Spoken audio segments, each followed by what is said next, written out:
अच्छा भाई, आज से स्टार्ट करते हैं अपना मेन काम, जो हमारे पास सबसे इम्पोर्टेंट चीज़ थी।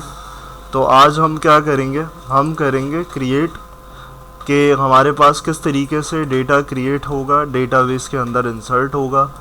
तो उसके लिए हमारे पास PHP में डिफरेंट फंक्शंस होते हैं, तो हम उसको ही इस्तेमाल करेंगे। तो अब यहाँ पर देखो, जिसने post global super global variable की प्रैक्टिस करी होगी उसके लिए बहुत आसान है अंडरस्टैंड करना। तो यहाँ पर हम क्या करें, देखो हमारे पास फॉर्म डिज़ाइन है, और अगर इसको हम ओपन करके देख लें कि क्रड ऐप में हमारे पास किस तरीके से, तो मैं यहाँ पर आता हूँ क्रड ऐप, इसका फोल्डर ओपन करते हैं और यहाँ पे आ जाते हैं एम्प्लॉय रजिस्टर। तो ये इस तरीके से हमारे पास क्या है, एक फॉर्म डिज़ाइन, रजिस्टर योरसेल्फ। तो हमारे पास 5 फील्ड्स हैं इसके अंदर यहाँ पर। तो 5 फील्ड्स हमारे पास यहाँ पर भी डेटाबेस के अंदर इस टेबल के अंदर मौजूद है। सही। तो यहाँ पर हमें करना क्या है, हमें यहाँ पर इसी के हिसाब से एग्जैक्टली हमने यही वाला काम करना है। यहाँ पे हमारे पास एक फील्ड मौजूद नहीं है, उसको भी यहाँ पे मैं करता हूँ, उसको डिलीट करता हूँ इस रिकॉर्ड को, और यहाँ पे आके एक और मैं स्ट्रक्चर में आके ऐड करवा देता हूँ, यहाँ से ऐड 1, और यहाँ पर आफ्टर द कॉन्टैक्ट गो कर देते हैं, और यहाँ पे मैं ला देता हूँ सैलरी भी। मैंने किया EMP सैलरी, और यहाँ पर अब देखो PHP के अंदर मैं क्वेरी नहीं लिख रहा, मैं ऐसे काम कर रहा हूँ क्योंकि मेरे पास टाइम मुझे बचाना है। तो मैं इस तरीके से यहाँ पे चल रहा हूँ, नल भी यहाँ पर सेट किया, डिफ़ॉल्ट नन, और यहाँ पे सेव कर दिया। तो मेरे पास क्या हुआ, मेरे पास एक और कॉलम आ गया, कॉलम मेरे पास आ गए। यहाँ पर इस तरीके से ID हमने क्या करी हुई है, ऑटो इंक्रीमेंट। तो इस चीज़ का याद रहे कि हमारे पास ऑटो इंक्रीमेंट। तो यहाँ पर देखो एक चीज़ तुम्हें नज़र आ रही होगी, ID का तस्करा ही नहीं किया मैंने, क्योंकि ID हमें डालने की ज़रूरत ही नहीं है। ID एम्प्लॉय नहीं देगा, हम बना के देंगे डेटाबेस से। सही। अब देखो सबसे पहली चीज़ क्या है, क्या लगाएंगे भाई, यहाँ पर हम सबसे पहले इस्तेमाल करेंगे मेथड पोस्ट। उसके बाद अगली चीज़ क्या सीखी थी कि भाई एक्शन जिस फाइल पे हमने भेजना है।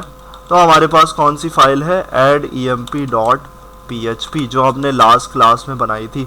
अब क्या करना है, अब यहाँ से हमारा काम हो गया ख़त्म। हमारे पास यहाँ पे क्या मेन चीज़ें इंपॉर्टेंट, वो हम बार बार समझ चुके हैं कि हमारे पास एरे कीज़ डिफाइंड होना ज़रूरी है फॉर्म्स के अंदर। तो वो सब यहाँ पर पहले से एग्जिस्ट करती हैं। तो अब हमें आना है ऐड EMP पे।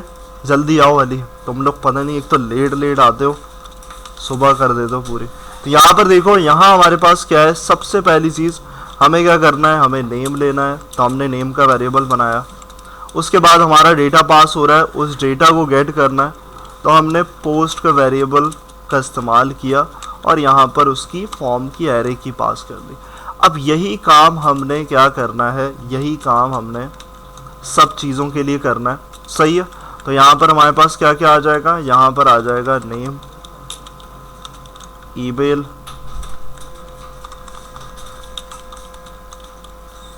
फिर उसके बाद हमारे पास है, डेटाबेस में देख लेते हैं, age, contact, salary. Age, contact, और वेरिएबल चेंज करेंगे कॉन्टैक्ट, और the last one is salary. उसको भी यहाँ पर हम सैलरी, और यहाँ वेरिएबल हम चेंज करेंगे सैलरी का। तो अब यहाँ पे ये वाला काम हमें पता था। अब इसके बाद तुम्हारे पास चेंजेस होंगी कि तुमने यहाँ पर क्या करना है। अब देखो क्या है, कुछ भी नहीं है, सब रिलेटेबल होगा। क्वेरी लिखनी है, हमें क्या करना होता था, क्रिएट करना चाह रहे होते थे हम डेटाबेस के अंदर। तो कौन सी क्वेरी चलाते थे भाई, कौन सी क्वेरी चलाएंगे अगर हमें डेटा इंसर्ट करना है, बताओ भाई, कौन सी क्वेरी चलेगी भाई। डेटा हमें डालना है डेटाबेस के अंदर यहाँ पे। तो मैं SQL में कोई क्वेरी लिखता था ना एम्प्लॉय के टेबल में, अगर मुझे यहाँ रिकॉर्ड डालना है, डेटाबेस इंसर्ट इनटू वाली क्वेरी थी। हम डेटाबेस में जब क्रिएट करते थे रिकॉर्ड, तो हमारे पास कुछ इस तरीके की क्वेरी थी। अगर मैं यहाँ पर आऊँ तो यहाँ पर मैं लिखने में टाइम ज़ाया नहीं करूँ, मेरे पास यहाँ पर इंसर्ट पे क्लिक किया तो कुछ ऐसी क्वेरी लिखते थे ना, insert into employ this columns, फिर उसके बाद वैल्यूज़। तो यही काम यहाँ पर भी करना है, लेकिन अब डायनामिकली करना है। तो क्या करना है, हमें बनाना है एक वेरिएबल। तो वेरिएबल की इंपॉर्टेंस देख रहे हो, हर जगह वेरिएबल इस्तेमाल होगा। तो यहाँ पर हमारे पास क्या है, मैंने यहाँ पर लिखा एक वेरिएबल इंसर्ट क्वेरी। क्वेरी लिख रहे हो तो इंसर्ट की क्वेरी है, मैंने इंडिकेट कर दिया। वेरिएबल कुछ भी हो सकता है। यहाँ पे लगाए तुमने इन्वर्टेड कोट्स, फिर उसके बाद यहाँ पे देखो, अब मैं लिखने जा रहा हूँ इंसर्ट की क्वेरी। इंसर्ट इनटू कौन से टेबल में इंसर्ट करना है, एम्प्लॉय के टेबल में। और फिर कौन से कॉलम्स हैं हमारे पास, तो कॉलम्स तुम्हारे पास यहाँ मौजूद हैं। यहाँ से आओगे, यहाँ पे देखोगे लिस्टिंग में, तो यहाँ हमें आईडी को नहीं देना है, आईडी के अलावा जितने कॉलम्स हैं उन सबको मेंशन करना है। तो हमारे पास क्या क्या कॉलम्स हैं, इसको एक तरीक़ेकार ये भी है कि यहाँ तुम्हें लिखने के बजाय यहाँ से क्या करो, कॉपी करो इसको इस तरीके से और यहाँ पे लाके पेस्ट करो और फिर बीच में कॉमास प्लेस कर दो। तो यहाँ तुम्हारा टाइम बचेगा। तो यहाँ पर इस तरीके से मैंने सारी चीज़ों को कॉपी करके कॉमा लगाया और उसके बाद यहाँ पर फर्दर आगे मैं मूव ऑन करूँगा। अब देखो इम्पॉर्टेंट चीज़ क्या आती है, हमने जब पोस्ट लिए थे सुपर ग्लोबल वेरिएबल की वैल्यूज़, हम क्या कर रहे थे, हम एक चीज़ कर रहे थे। क्या कर रहे थे, हमने एग्जाम्पल में क्या देखा था, जब तक याद करो मैं ये लिख रहा हूँ। क्या कर रहे थे भाई, हमने पोस्ट के ग्लोबल वेरिएबल्स लिए थे जब हम ये वाली एग्जाम्पल कर रहे थे गेट पोस्ट की। तो वहाँ पर क्या किया था, नेक्स्ट फाइल में कुछ किया था ना। हम क्या कर रहे थे, हम चेक कर रहे थे कुछ कि डेटा आ रहा है या नहीं आ रहा। तो किस में देखा था हमने डेटा, किस में, हमने डेटा को प्रिंट करवा के देखा था ना टेबल के अंदर। टेबल के अंदर क्या किया था, इन्हीं वेरिएबल्स को यूज़ किया था, इन्हीं वेरिएबल्स को एको करवाया था, तो डेटा हमें पता चल रहा था। अब जब यही डेटा डालना है तो अब ये कहाँ चला जाएगा, तो ये जाएगा तुम्हारी वैल्यूज़ के अंदर। तो सब चीज़ें रिलेटेबल हैं, करवाने का मकसद यही होता है कि हर चीज़ को याद रखो। तो अब यहाँ डालने का एक पैटर्न है, यहाँ पर देखो, अगर इसमें आओ तो मैं जब इंसर्ट की क्वेरी यहाँ पर खोलता हूँ तो यहाँ कुछ इस तरीके से पैटर्न देता है, सिंगल कोट्स, फिर अंदर क्या कर बोलता है कि भाई वैल्यू 1 डालो। तो पीएचपी के अंदर डेटा अगर प्रॉपर तरीके से, वैसे भी जा सकता है लेकिन अच्छा तरीक़ेकार ये है कि पहले सिंगल कोट्स लगाओ, फिर कर्ली ब्रेसेस, फिर देखो 1 बाय 1 उस वैल्यू के हिसाब से जो तुम्हें कॉलम में डालनी है। पहला क्या है मेरे पास, नेम। तो मैं फॉर्म भी वैसे ही रखा है, तो आसान क्या है, मैं पैटर्न ही वैसे रख रहा हूँ जैसा मेरा टेबल है। तो मैंने यहाँ पर सबसे पहले वेरिएबल डालना है नेम का, क्योंकि नेम है। फिर दूसरा कॉलम क्या है मेरे पास, क्या है भाई, क्या आएगा, ईमेल आएगा, डॉलर ईमेल का वेरिएबल डाला हमने। और उसके बाद हमारे पास यहाँ पर नेक्स्ट सीक्वेंस में इस तरीके से डॉलर एज, और यहाँ हमारे पास दूसरी चीज़ आ जाएगी, हमारे पास आ जाएगा कॉन्टैक्ट, और उसके बाद आ जाएगा हमारे पास यहाँ पर लास्ट आ जाएगा सैलरी। सही। तो देखो यहाँ पर क्वेरी कुछ इस तरीके से बन रही है। मैं इसको क्या करूँ, सेलेक्ट करके श्रिंक कर दूँ, तो क्वेरी इस तरीके से बनी कुछ। इसको एक लाइन में रखना, यहाँ पर मेरा देख के यहाँ पर ऐसे नहीं करना, खुद ही कंफ्यूज हो जाओगे, इधर उधर हो जाएगा पूरा डेटा। तो मैंने यहाँ पर पहले क्वेरी लिख दी, तो ये कोई मुश्किल चीज़ नहीं थी यहाँ तक। अब देखो इसके बाद मेन फंक्शन आता है, यहाँ तक कोई फंक्शन इस्तेमाल नहीं हो रहा, यहाँ तक हम सारा काम अपना कर रहे हैं। अब इसके बाद आती है फंक्शन की बारी कि तुमने क्या करना है, तुम्हें चाहिए रिजल्ट। तो हमारे पास यहाँ पर एक नाम तुम वेरिएबल का रॉ भी लिख सकते हो, लेकिन सबसे बेस्ट वे है कि हमें चाहिए क्या, हमारा रिजल्ट। रिजल्ट का मतलब है ये जो वेरिएबल है इसके अंदर आने वाला फंक्शन तुम्हारी क्वेरी को एग्जीक्यूट करेगा। तो मैं यहाँ पर इसको लिखने से पहले यहाँ पे एक कमेंट कर दूं कि भाई अब जो मैं लिखने जा रहा हूँ वो क्वेरी एग्जीक्यूशन फंक्शन है, कि इस फंक्शन की जिम्मेदारी है कि ये क्या करे, ये तुम्हारी क्वेरी को एग्जीक्यूट करवाएगा। अगर ये फंक्शन नहीं लगाते तो तुम्हारी क्वेरी लिखना बेकार है। तुमने जो क्वेरी लिखी है वो ऑटोमेटिकली नहीं चलेगी, तो उसके लिए कोई फंक्शन होना ज़रूरी है, तो वो PHP के अंदर मौजूद है। अब देखो मैंने रिजल्ट का वेरिएबल बनाया है, इसके अंदर मैं उस फंक्शन को स्टोर करूँगा। क्या है? MySQLi query. तो रिकमेंड कर रहा है, देखो दो चीज़ें मांग रहा है। क्या मांग रहा है? MySQL query. यहाँ पे तुम्हारे पास क्या मांग रहा है? आर्गुमेंट्स पास करने के लिए बोल रहा है। आर्गुमेंट्स पास करने के लिए कितने बोल रहा है? तो यहाँ पर देखो क्या है, यहाँ पर तुम्हारे पास स्ट्रिंग क्वेरी और दूसरी चीज़ तुम्हारे पास तुम्हारा कनेक्शन। तो यहाँ अगर इसमें तुम्हें समझ में भी नहीं आ रहा तो यहाँ पे क्या करोगे, यहाँ पर दो चीज़ें चाहिए। कनेक्शन कहाँ स्टोर्ड है, याद है किसी को? config.php के अंदर है, और उसके अंदर कनेक्शन कहाँ गेट हो रहा था? config.php के अंदर एग्जैक्टली कनेक्शन कहाँ बना हुआ? अब मैं फाइल ओपन नहीं कर रहा, फाइल ओपन किए बगैर config.php में जब हमने कनेक्शन बनाया था तो कनेक्शन स्टोर्ड कहीं किया था ना हमने? किस में किया था? अली? अच्छा, तो मैं इसको पूछ रहा था। चल, अली कुरैशी, मोहम्मद अली कुरैशी, तो कनेक्शन कहाँ स्टोर्ड किया था? किसमें? नहीं, config.php की बात कर रहा हूँ। config.php में खोलूँ तो यहाँ कनेक्शन कहाँ स्टोर किया था मैंने?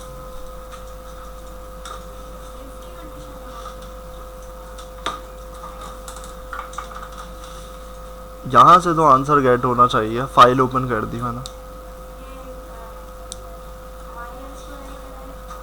हाँ, तो ये MySQLi कनेक्ट किसके अंदर स्टोर्ड हुआ हुआ? कॉन के अंदर। तो हमारे पास जब मैं क्वेश्चन कर रहा हूँ इसका मतलब है डायरेक्टली वेरिएबल का क्वेश्चन है वो, कि स्टोर्ड कहाँ हुआ है, तो वेरिएबल स्टोर करता है ना डेटा। तो MySQLi कनेक्ट जो पूरा कर रहा है वो किसके अंदर है? एक $कॉन के वेरिएबल में, और उसको ही हमने क्या किया था, उसको हमने दूसरी फाइल में यूज़ किया है, ये रहा। तो अब इसको क्या करना है, ये दो चीज़ें मांगता है। पहला आर्गुमेंट क्या मांगेगा?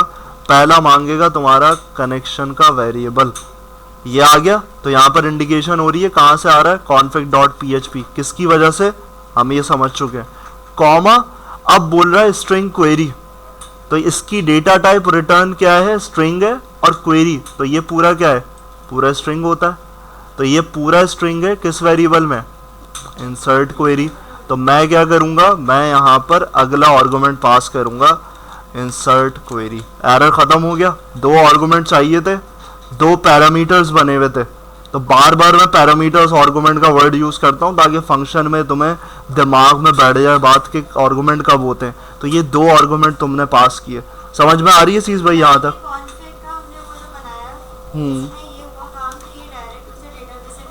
हाँ, डायरेक्ट। हाँ,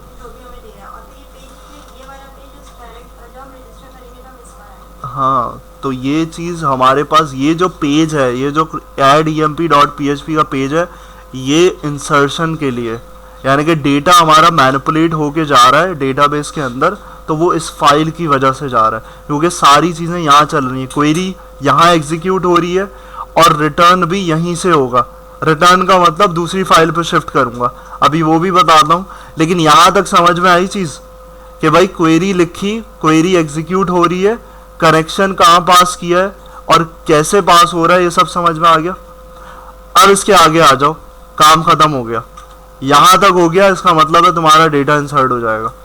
अब क्या करना है, अब मुझे इस फाइल पे थोड़ी रहना है, ये फाइल तो मेरे किसी काम की नहीं है, ये है सिर्फ इंसर्शन करवाने के लिए। मुझे जाना है रिकॉर्ड देखने की तरफ। अभी हमने उसका क्वेरी लिखी नहीं है, तो क्या होती है रिकॉर्ड देखने की, अगर पहले ही बताओ क्वेरी क्रड होता है ना, तो क्रड में हमने MySQL में पढ़ा था, क्या था, क्रिएट की क्वेरी ये है। रीडिंग के लिए क्या होती है क्वेरी,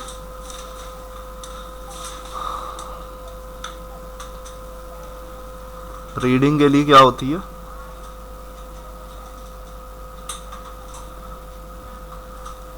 भाई हम रिकॉर्ड MySQL से डेटाबेस से रिकॉर्ड कैसे फैच करते थे, सेलेक्ट, हाँ good, select static from table name.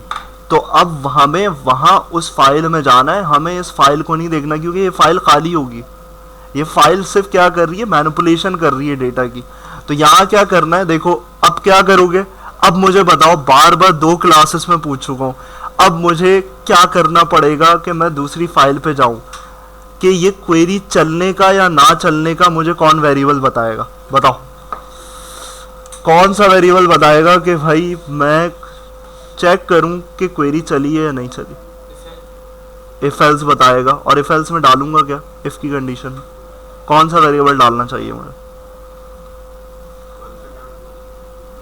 config.php तो वेरिएबल नहीं है वो। तो तुम लोग कहाँ घूम रहे हो, ये सब नहीं है उल्ट।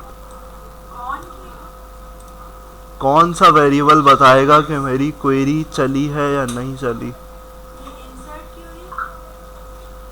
नहीं, यही गेट करना चाह रहा हूँ, समझ में कितना आया। नहीं, मैंने कमेंट भी किया हुआ है। रिजल्ट भाई क्वेरी एग्जीक्यूशन फंक्शन है ना, तो क्वेरी तो यहाँ चलेगी आके। मैं यही इंडिकेट कर रहा था कि क्वेरी तो यहाँ चलनी ही नहीं है, यहाँ तो हमने सिर्फ क्वेरी लिखी है। फंक्शन जब तक परफॉर्म नहीं करेगा अपना काम MySQL क्वेरी, तो हमारी क्वेरी चलनी नहीं है। क्वेरी चलना या ना चलना वो इसके अंदर स्टोर्ड है। तो मैं क्या करूँगा, मेरा टारगेटेड वेरिएबल ये होगा कि मैं इसको चेक करूँ। कैसे चेक करूँ, जैसे कौन को किया था, क्या किया था, सिर्फ कौन पास किया था। तो यहाँ पे क्या करें, इफ रिजल्ट। इफ रिजल्ट डालने का मकसद है अगर रिजल्ट चला या ना चला, तो अब वो डिपेंड करता है इसके ऊपर। तो अगर कुछ हुआ, रिजल्ट आया, तो इसका मतलब है ये एक्शन परफॉर्म करना। क्या करना, यहाँ पर आके मैं लगाऊं हेडर। तो यही चीज़ें सीखी थी, यही चीज़ें सारी सिखा के आया था कि भाई हेडर इस्तेमाल कर सकते हैं, आगे देखेंगे दूसरी भी चीज़। तो वो जो स्क्रिप्ट का इस्तेमाल था। तो अब यहाँ क्या करना है, यहाँ पे मुझे क्या पास करना होती है, यहाँ पास करनी होती है लोकेशन। लोकेशन में क्या पास करेंगे, लोकेशन में देखो फाइल यहाँ नहीं है। मैं क्या बनाऊँ, मैं इन फ्यूचर वाली फाइल बना रहा हूँ जो अभी आगे इस्तेमाल होगी, view.emp.php। तो मैं इस पे रीडायरेक्ट करूँगा। मैं ये वाली फाइल चाह ही नहीं रहा कि ये दिखे, ये कभी दिखेगी नहीं। तो मैं क्या करूँगा कि भाई जैसे ही काम हो जाए तो आ जाओ इस पे रीडायरेक्ट कर दो। रिजल्ट अगर आया तो इस पे रीडायरेक्ट करो, अदरवाइज वो एरर फंसा देगा, यहाँ पर यहीं पे एरर दे देगा। तो यहाँ पर इस तरीके से हमारे पास मैनिपुलेशन ऐसे होगी। स्क्रिप्ट वाला भी काम देखेंगे कि स्क्रिप्शन कैसे होती है। तो यहाँ आके क्या करते हैं, यहाँ पे हम टेस्ट करते हैं कि भाई टेस्टिंग हमारी सही हो रही है या नहीं, या फिर हमारे पास कोई एरर दे रहा है। तो यहाँ पर आते हैं, इसको रिफ़्रेश करता हूँ। फॉर्म को रिफ़्रेश करना ज़रूरी है क्योंकि अभी जो केस किया है उसमें तुम्हारे पास यहाँ पर चीज़ें इस तरीके से गेट होंगी। तो मैं यहाँ पर क्या करता हूँ, यहाँ पे इंसर्ट करता हूँ अपना डेटा। तो यहाँ पर मेरे पास aves123@gmail.com 354740 और यहाँ पे सैलरी इंसर्ट करते हैं और यहाँ रजिस्टर पे आते हैं। अब देखो क्या है, वही वाला मसला जो हमने छेड़ा हुआ था स्कूल वाला। तो यहाँ पे आके इसको सही करते हैं कि यहाँ डेटाबेस का नाम हमारे पास कनेक्टिविटी में गलत है। तो यहाँ दोबारा आते हैं, यहाँ पे कंटिन्यू। तो कंटिन्यू पे देखो क्या हुआ, कंटिन्यू पे मेरे पास रीडायरेक्ट करके उस फाइल पे तो गया ही नहीं, उस फाइल पे नहीं गया, viewemp.php पे गया।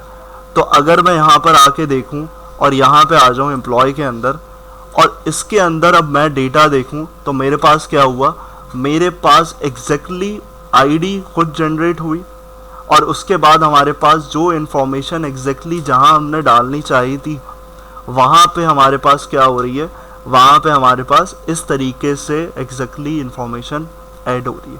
तो अब अगर यहाँ पर वो जो एरर की वजह से अगर फ्लो भी टूटा है तो हम यहाँ पर दूसरा कर लेते हैं। यहाँ पर एक और देखते हैं कि अगर तुम्हें उसमें ये नहीं समझ में आया कि रीडायरेक्शन कैसे हो रही है, तो यहाँ पर एक और करते हैं ऐड और उसके बाद यहाँ पर देखते हैं दोबारा रजिस्टर के बाद देखो मैनिपुलेशन जिस फाइल पे हो रही है वो हमारे पास आ ही नहीं रही है। क्यों नहीं आ रही है, क्योंकि जब तुम्हारे पास ऐड EMP पे जा रहा है तो ये काम सिर्फ क्या है, यहाँ एक्शन परफॉर्म हो रहे हैं।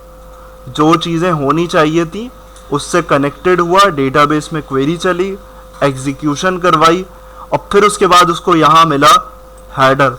अगर मैं इसको हटा दूँ तो ये फाइल में कहाँ स्टॉप हो जाएगा, ऐड EMP पे। लेकिन इस फाइल का काम सिर्फ मैनिपुलेशन की हद तक है, यहाँ हमें कोई भी रिकॉर्ड्स कुछ भी नज़र आने वाला नहीं है, तो यहाँ पर हमें उस फाइल से रिलेटेबल भी नहीं है।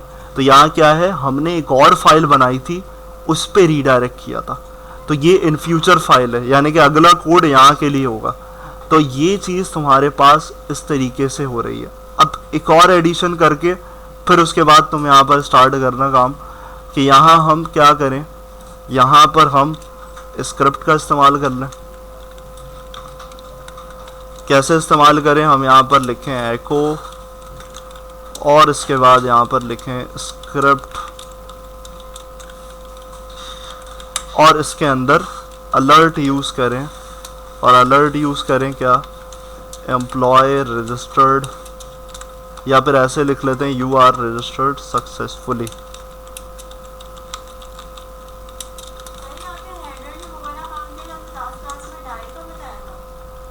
नहीं, हेडर ने वो वाला काम किया है जो मैंने इफ एल्स की कंडीशन पढ़ाई थी, उस वक्त मैंने करवाया था कि एक फाइल से दूसरी फाइल पर मूव करवाता है वो।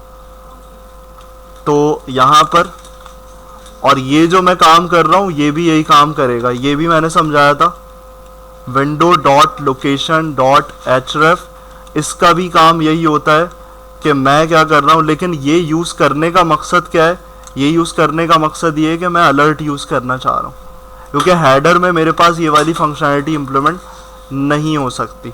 तो मैं यहाँ पर क्या करूँगा, यहाँ पर उसी फाइल का नाम दूंगा जो मैं पहले यूज़ कर रहा हूँ, viewemp.php। तो अभी भी ये रीडायरेक्ट वहीं करेगा। रीडायरेक्शन का मतलब है एक फाइल से दूसरी फाइल पे मूव करना। तो अब सिर्फ मुझे ये चाहिए, तो इस चीज़ को लाने के लिए मैंने यहाँ पर चेंजेस करी हैं। तो मैं यहाँ पर आऊँ और दोबारा अपनी उसी फाइल पे आऊँ, और यहाँ पे आके मैं अगला डेटा इंसर्ट करूँ और उस पर चेक करूँ कि भाई यहाँ पर ये वाली इम्प्लीमेंटेशन मेरी चल रही है। तो मैं इसको देख लेता हूँ,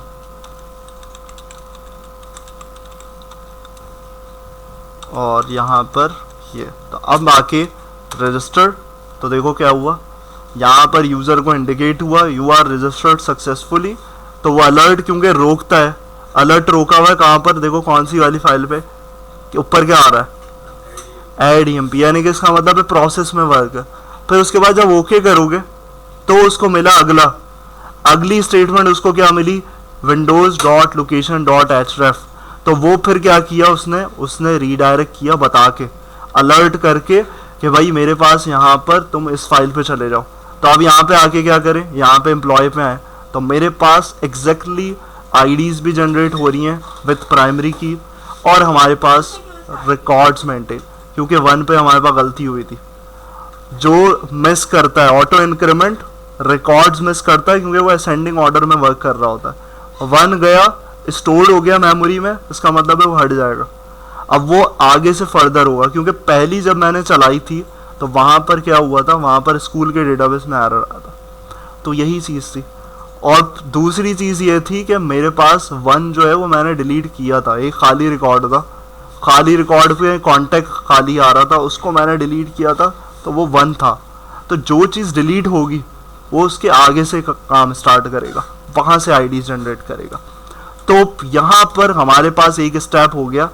समझ में आ गया भाई सबको, कोई कन्फ्यूजन तो नहीं है, किसी फंक्शन में कोई ऐसा मुश्किल काम नहीं है। यहाँ मैंने फ्लो पे डायरेक्टली पोस्ट इस्तेमाल ही नहीं किया है, पूरा एक क्लास लगाई है। फिर उसके बाद तो अब इसमें मसला होना भी नहीं चाहिए किसी को, और सब चीज़ें जो इम्प्लीमेंट हुई हैं वो एक एक क्लास का काम है। तो अब यहाँ पे आ जाओ, फॉर्म पहले से बना हुआ है जिसके पास, वो स्टार्ट करे, उसको इम्प्लीमेंट करे, और उसको करो ज़रा।